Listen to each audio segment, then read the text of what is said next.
এখন বাজে রাত্রি 12টা। তোমাদের ফোনে আমি দেখালাম রাত 12টার দিকে আমাদের আজকে গ্রেভিং হচ্ছে যে আমরা একটু ম্যাগি বানিয়ে খাবো, কারণ আমরা 9টার দিকে আমাদের ডিনার আমরা কমপ্লিট করেছি।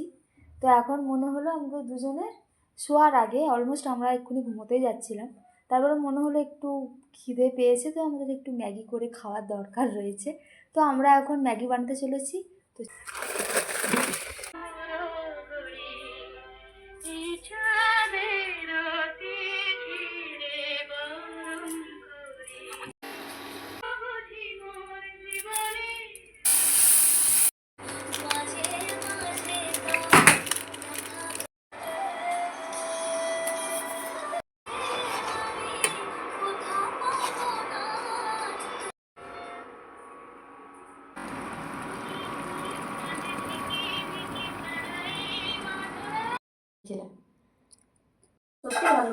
নিচের উপর করেছে।